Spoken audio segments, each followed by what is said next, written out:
तरुण भारत नागपूर दिनांक 25 ऑगस्ट 2022। अग्रलेख तर जनताच यांना धडा शिकवेल।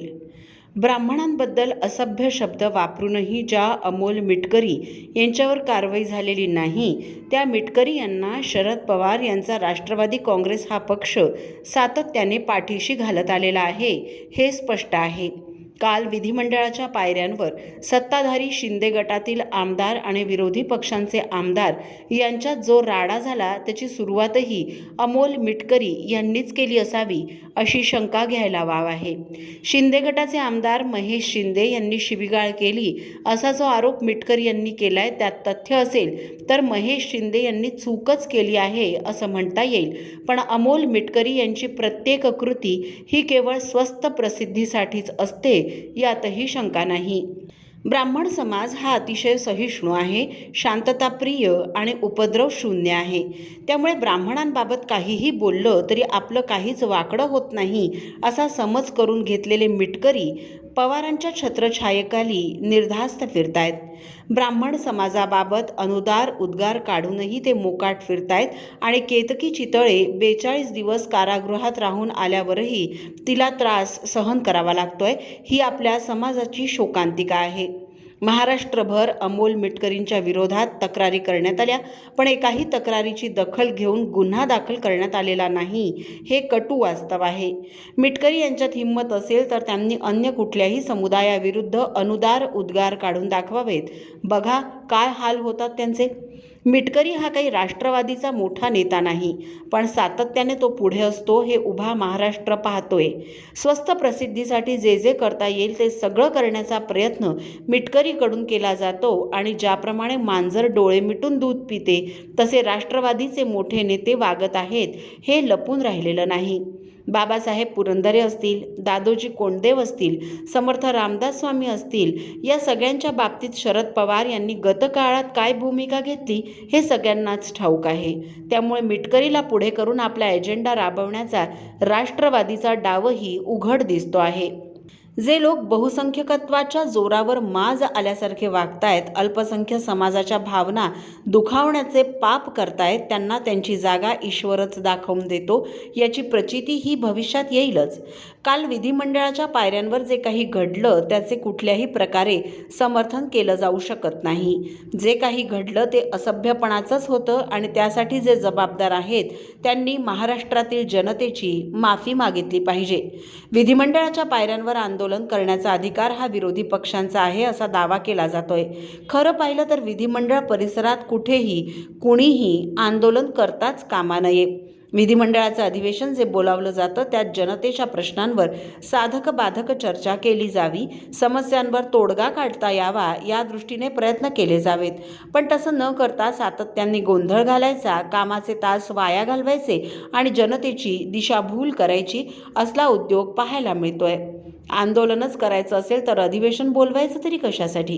विधिमंडळाच्या दोन्ही सभागृहांमध्ये संसदीय आयुधांचा वापर करून विरोधी पक्ष आपले प्रश्न मांडू शकतात, सरकारचं लक्ष वेधू शकतात, पण तसं न करता विधिमंडळात प्रवेश करण्यासाठी ज्या पायऱ्या आहेत त्यावर बसून किंवा उभं राहून जर आंदोलन केलं जात असेल तर त्याचं समर्थन कसं केलं जाऊ शकतं?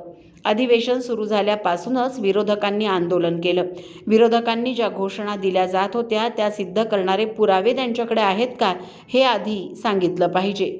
शिवसेनेतील 40 आणि 10 अपक्ष आमदार बंड करून एकनाथ शिंदे यांच्यासोबत गेलेत।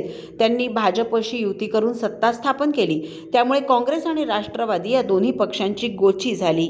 सत्तेबाहेर या दोन्ही पक्षांची अवस्था पाण्याबाहेर मासोळीची होते तशी झालीये।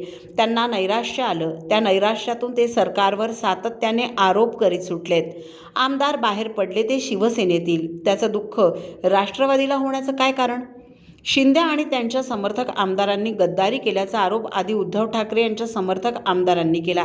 तो त्यांचा अधिकार आहे असं एक वेळ मान्यही करता येईल, पण राष्ट्रवादी काँग्रेसला तो अधिकार कोणी दिला? का म्हणून राष्ट्रवादीचे नेते धनंजय मुंडे हे उचकल्यासारखे वागत होते? 50 खोके शिंदे गटातल्या आमदारांना मिळाल्याचे काही पुरावे कोणाकडे तरी आहेत का? काहीही पुरावे नाहीत, कसलाही आधार नाही. तरीही विधिमंडळाच्या पायऱ्यांवर उभं राहून खोके घेतल्याचा आरोप करण्यात आला. शेवटी शिंदे गटातील आमदार ही माणसंच आहेत की. 1-2 दिवस असे आरोप सहन करणं स्वाभाविक आहे. विधिमंडळात प्रवेश करण्याच्या ठिकाणीच जर राष्ट्रवादी आणि काँग्रेसचे लोक त्यांना गद्दार म्हणणार असतील तर का म्हणून शिंदे गटाने ऐकून घ्यायचं? किती वेळा ऐकायचं? वास्तविक वर्ष 2019 मध्ये गद्दारी कोणी केली हे संपूर्ण राज्याला ठाऊक आहे. राज्यातल्या जनतेने भाजप आणि शिवसेनेच्या युतीला स्पष्ट जनादेश दिला होता. दोन्ही पक्षांनी एकत्र निवडणुका लढल्या होत्या. उद्धव ठाकरे आणि नरेंद्र मोदी यांनी संयुक्त सभा घेतल्या होत्या. सत्ता आल्यास देवेंद्र फडणवीस हेच मुख्यमंत्री होतील असं प्रत्येक सभेत मोदी आणि अमित शहा यांनी जाहीरपणे सांगितलं होतं. उद्धव ठाकरे यांना बंद खोलीत शहा यांनी जर आश्वासन दिलं होतं तर जाहीर सभेत फडणवीस यांचं नाव घेतलं जात असताना पक्षप्रमुख गप्प का होते याचं उत्तर त्यांनी द्यायला हवं होतं. पण त्यावेळी ते गप्प राहिले आणि निवडणुकीचे निकाल लागल्यानंतर त्यांनी मुख्यमंत्री पदाची अवास्तव मागणी करीत जनतेने नाकारलेल्या काँग्रेस राष्ट्रवादीशी हातमिळवणी केली. ही जनमताच्या कौलाशी गद्दारी नव्हती?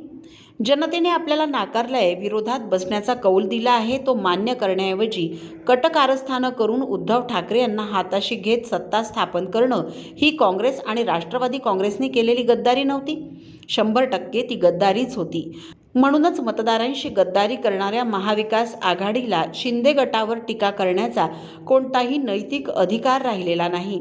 एक वेळ शिवसेनेच्या उद्धव ठाकरे गटातील आमदारांची भूमिका मान्य करता येईल, पण काँग्रेस आणि राष्ट्रवादीला तो अधिकार नाही. राष्ट्रवादी काँग्रेसचे धनंजय मुंडे तर मोठ्या दिमाखात पायऱ्यांवरील आंदोलनात सामील झाले होते आणि ते गद्दारीच्या घोषणा देत असताना विरोधी पक्षनेते अजित पवार गालातल्या गालात हसताना दिसत होते. काय अधिकार आहे हो यांना असं करण्याचा?